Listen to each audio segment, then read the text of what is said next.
Інформаційний ефір на каналі АТР. Я Христина Стець, вітаю вас і дякую, що ви долучилися до нашої розмови. Впродовж наступних півгодини будемо мати важливу і цікаву, як на мене, розмову. Гість нашої студії Мавіле Дегерменджи. Це донька політв'язня і сестра політв'язня. Мавіле, спасибі, що ви знайшли можливість, до нашої студії прийшли і будемо говорити про важливі речі, які відбуваються безпосередньо в вашій родині і в багатьох інших родинах кримських татар. Я хочу, аби ми для початку нагадали собі, що відбувалося вчора і що відбувалося сьогодні. Я маю на увазі ці судові процеси незаконні над кримськими татарами, яких затримали після того, як вони влаштували одиночні пікети. І, власне, як так званий суд вчора і сьогодні вирішував їхню долю, давайте подивимося. Від ранку десятки кримських татар вийшли до підконтрольного Кремлю судів, аби підтримати співвітчизників, які 2 місяці тому на знак протесту проти свавілля силовиків вийшли на одиночні пікети. Судилища тривають від учора, понад 80 справ. Судді не встигли розглянути і частину перенесли на сьогодні. Одним із перших ухвали щодо кримських татар виніс суд у Джанкої. Ремзі Кутузова, Айдера Зікіряєва і Абліміта Зіядінова підконтрольна Кремлю Феміда визнала винними у порушенні адмінкодексу і покарала штрафом. Не пустили свидетелей, не было удовлетворено практически ни одно наше ходатайство. И вообще не было состава преступления, да, и сам приговор, он не обоснован. Я считаю себя невиновным. В дальнейшем мы будем обжаловать это решение, то есть подавать апелляцию.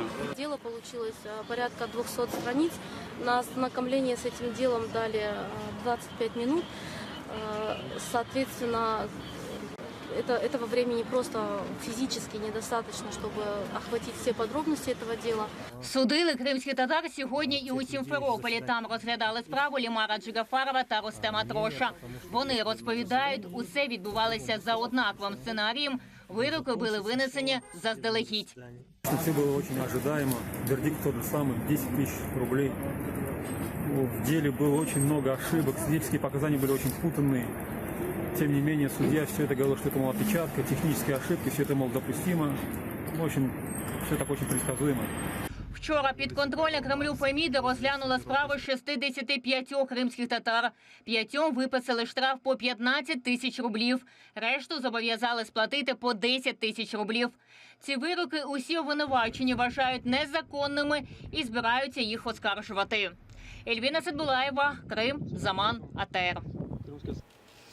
Власне, я нагадаю, що гостею нашої студії є Мавіле Дегерменджи, і також хочу сказати, що для нас важливі і ваші запитання. Якщо ви, можливо, маєте якісь запитання або слова підтримки Мавіле, ви можете телефонувати за номером, який бачите у себе на екранах, 073 419 41 58.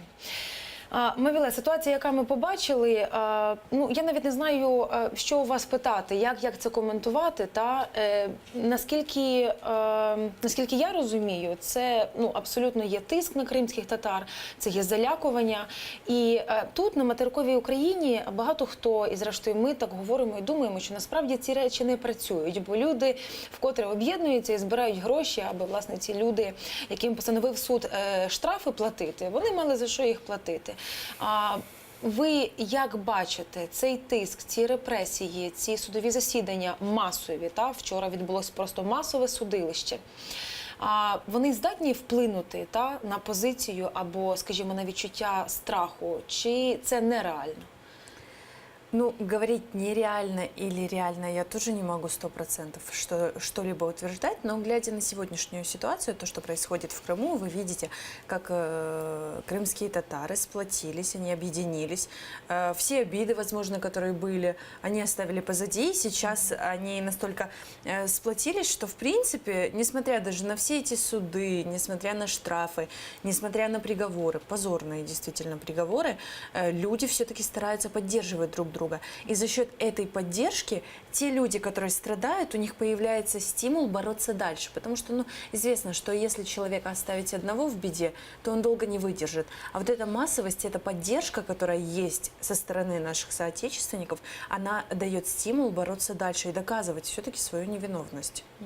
І, власне, ця підтримка вам, напевно, та і вашим рідним як ніколи зараз потрібна, бо ви є однією з тих родин, показовою родиною, на якій, власне, можна показати, як діє і як працює ця репресивна машина. Та? Якщо говорити про вашого брата, то він з 7 квітня, якщо я не помиляюся, він під домашнім арештом, і його звинувачують у межах так званої справи 26 лютого, начебто він брав участь у масових заворушеннях, організовані Ахтемом Чийгозом. І через деякий час, це вже був листопад, 23 листопада, не так багато часу пройшло, заарештували вашого батька і його звинувачують у вимаганні грошей у громадянина Туреччини. Тобто, з одного боку, якщо, скажімо, говорити про вашого брата, тут йдеться про політичний підтекст. Якщо говорити про те, у чому звинувачують вашого батька, тут якби і не пахне політикою. Ну да, тут больше уголовщина, будем так говорить. Ну і вашому батькові 57 лет. 57, ну тобто Да, вимагач, уголовник. 57 лет ему. Самый молодой является там Руслан Трубач, а все остальные, мой отец, Асан Чапух, Кезим Аметов, они уже люди в преклонном возрасте. И сейчас на наши плечи свалилось очередное испытание. Нас снова обвиняют в том, чего мы в принципе не делали. Наша семья переживает это во второй раз. У нас, в отличие от других фигурантов этого дела, от их семей, есть некий иммунитет, как бы это, конечно, прискорбно не звучало, но это так и есть. Но все, что сейчас происходит с моим братом, они его отпустили под домашний арест, но этим домашним арестом они его изолировали еще больше, чем он был в СИЗО. Так как сейчас, когда находится под арестом мой отец, мой брат не может ничего сделать, потому что ему нельзя выйти за пределы дома. Если ему нужно выезжать на суд, за ним приезжает специальная машина и отвозит его. И представьте, моя мать осталась один на один с этими проблемами. И опять-таки наш народ, который не оставляет нас ни на минуту. У нас дома не уходят гости, у нас во время судебных заседаний всегда с нами люди. Это все наши соотечественники, за что я им безмерно благодарна. Если бы не они, наверное, сил бороться у нас бы, возможно, было не так много, как есть сейчас. Благодаря их поддержке, их словам и всему мы как бы держимся, и мы стараемся доказывать, что мы все-таки не виноваты. А про який імунітет ви говорите? Тобто, який імунітет має ваша родина? Імунітет, извините, в якому, ще раз? Ну, власне, ви кажете, що навіть, скажімо, якщо в цій ситуації, в ситуації, коли ваш брат під домашнім арештом, коли ваш батько в СІЗО, все ж таки певним чином ви відрізняєтеся від інших родин за рахунок того, що є у вас певний імунітет. Ну, можливо, ви загубили думку, Да, я, возможно, просто столько мыслей за это все время у меня в голове. Иммунитет, ну, это я даже не знаю, у нас иммунитет нам... Здесь политика, здесь уголовщина, и они таким образом хотят нас как-то, я не знаю, наверное, ситуация с братом, мой отец все-таки, он человек достаточно такой активной гражданской позиции. И когда арестовали моего брата, он не сидел на месте, он выезжал и в Европу, он не единожды приезжал в Киев, чтобы рассказывать о том, что происходит в Крыму. И политику, наверное, правоохранительные органы решили не вмешивать и выдумали вот это вот дело о вимагательстві. Я би, власне, хотіла, аби ви детальніше про це розповіли. Вчора засоби масової інформації, зокрема Радіо Свобода, опублікували цей відкритий лист вашого батька. Написав він його СІЗО, в якому, власне, роз'яснив ситуацію, що і як відбувалося.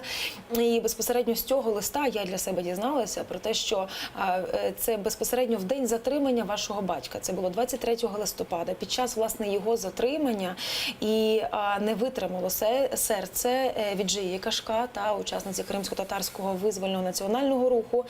І це додає цій історії ще інших сенсів і якоїсь більшої трагічності. Власне, що це за історія? Що ваш батько написав в цьому листі? Як він пояснив ту ситуацію і того дня, і попередніх днів, що відбувалося? Он написал это письмо неспроста, потому что с момента его ареста, в принципе, это произошло настолько неожиданно. И все-таки, если брать историю изначально, когда это все произошло, когда этот некий гражданин Турции Юсуф Айтан, он якобы взял в долг, но это можно назвать, что он украл, потому что когда он взял деньги, он моментально исчез. Виджия Кашка позвонила моему отцу.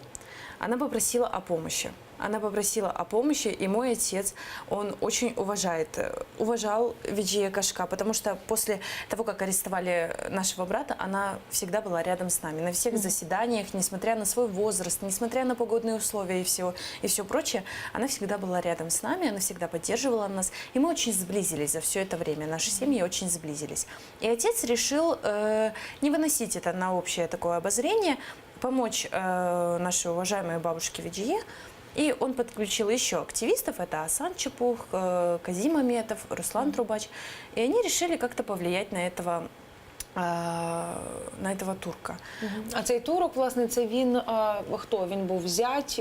Он был зятем. У Виджия Кашка есть внучка Алие. Он был недолгое время, он был зятем Виджия Ханам. Ну, така побутова річ, насправді, да, якісь такі сімейні відносини, это да, понимаете, это даже не пахло никаким там, я не знаю, ну, не было никаких предрасположений, что это обернется таким трагическим путем.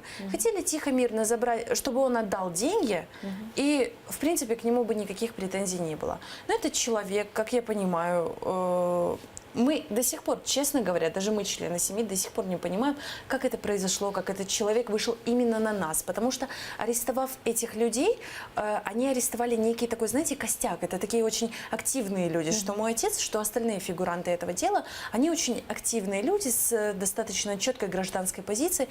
И вот представьте, так судьба распорядилась, что их собирают в одном, будем так говорить, месте, и тут арестовывают.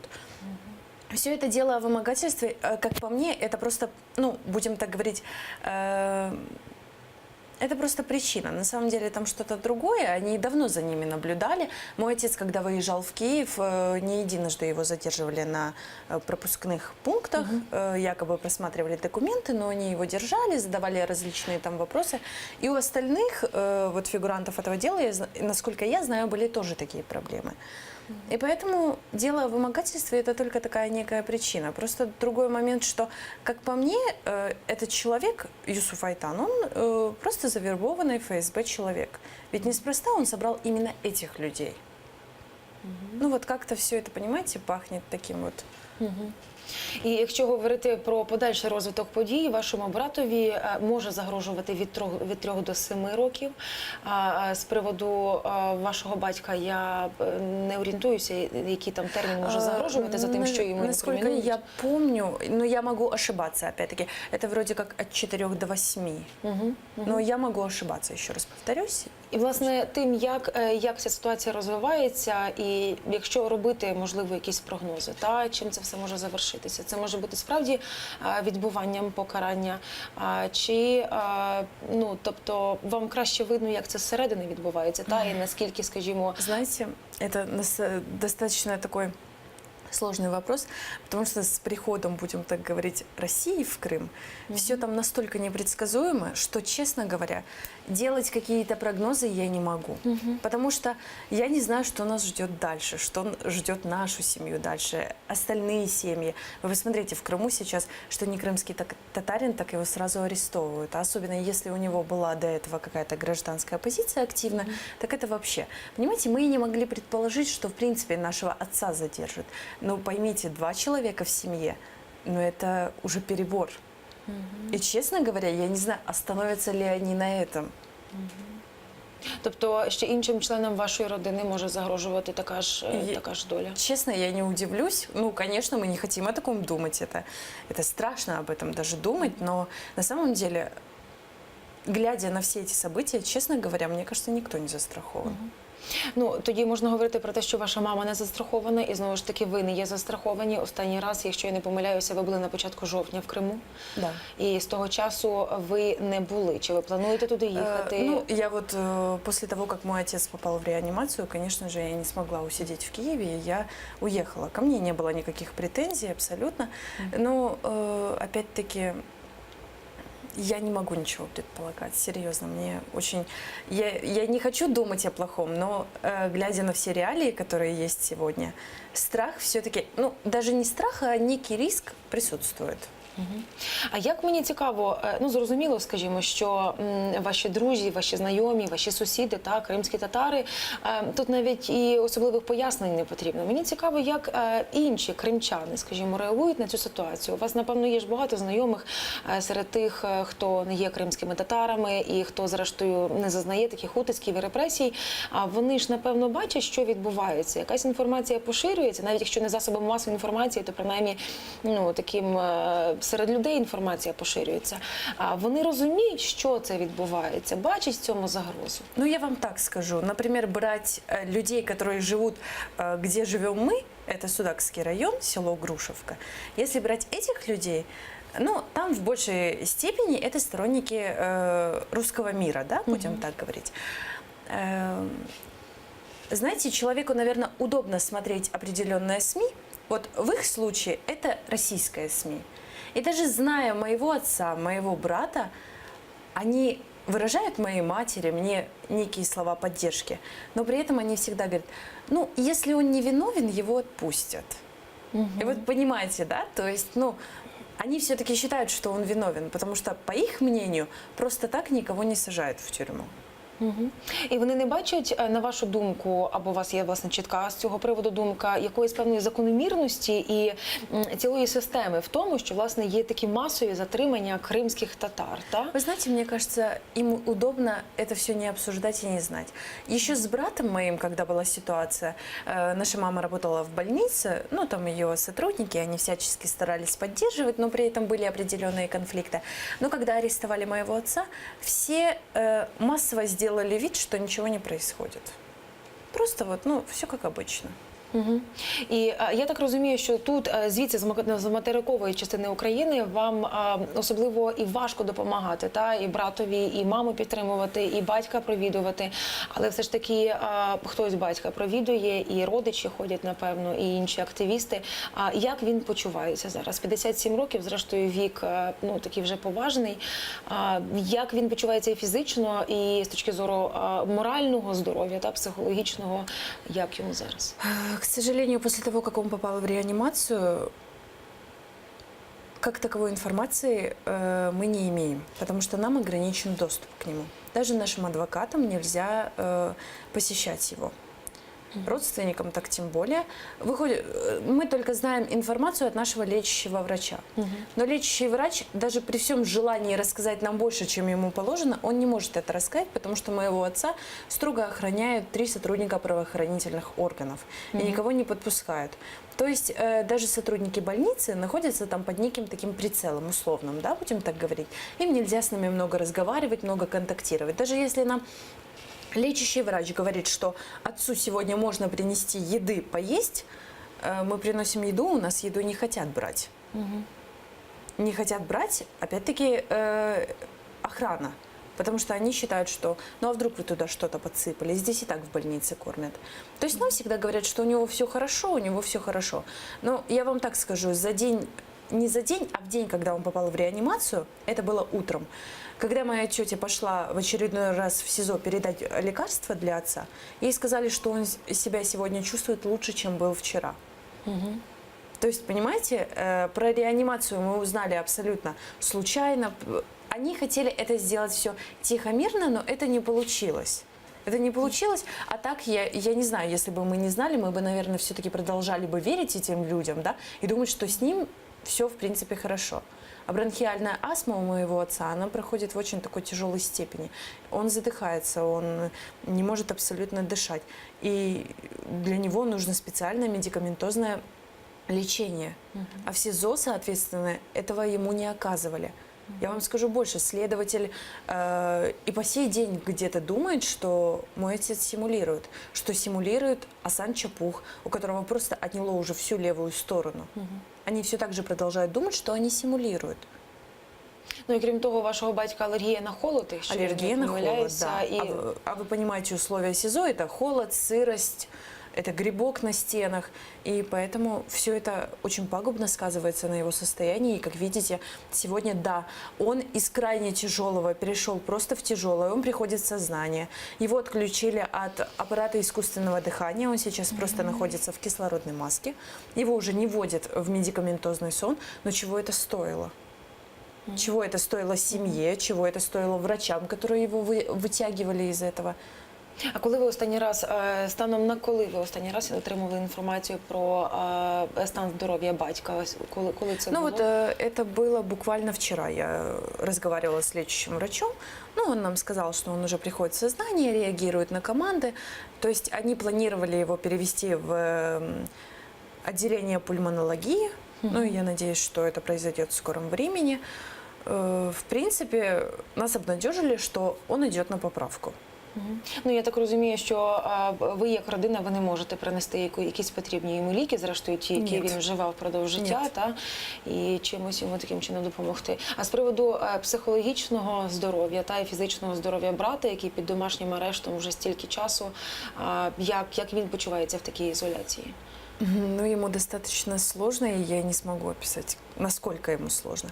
Ну, у нас по характеру человек такой, который, в принципе, не показывает, как ему тяжело, но в глубине души он очень тяжело переживает все это, потому что наша мама, я опять-таки повторюсь, осталась один на один со всеми этими проблемами.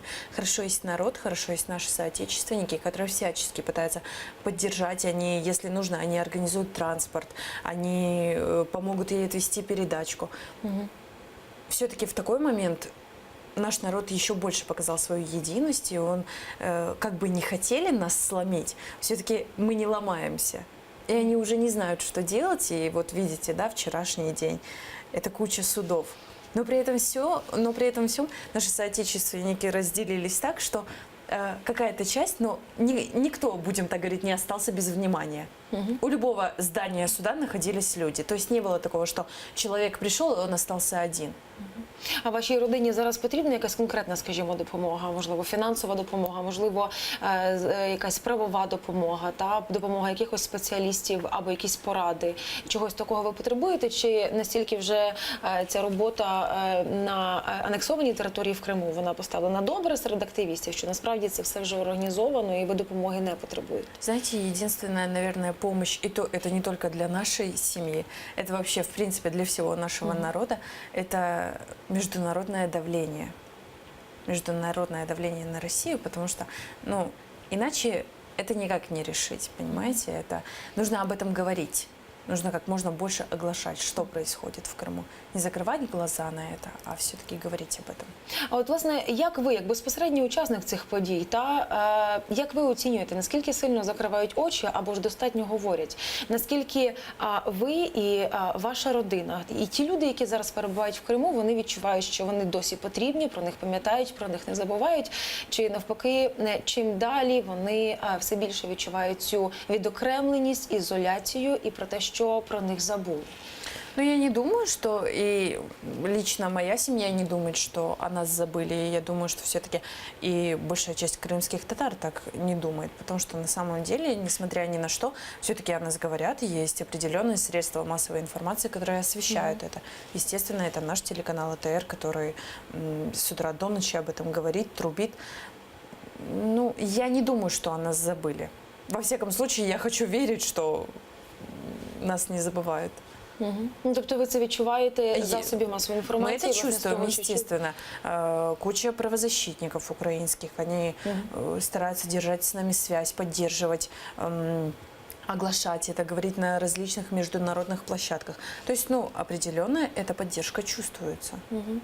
Спасибі вам велике. Мальва, я хочу побажати вам сили витримки, хочу побажати вашій мамі здоров'я і витримки. І, власне, аби ваша сім'я стала черговим прикладом цієї незламності і аби історія з вашим батьком, зокрема з його здоров'ям, завершилася добре і позитивно, і з вашим братом теж. І дякую вам теж за вашу позицію. Глядачам я нагадаю, що гостем нашої студії була донька політв'язня і сестра політв'язня Мевіле Дегерменджи. І я вам дякую, що під час цієї розмови ви були разом з нами. Залишайтеся з АТR і надалі, а я, Христина Стець, побачуся з вами вже завтра.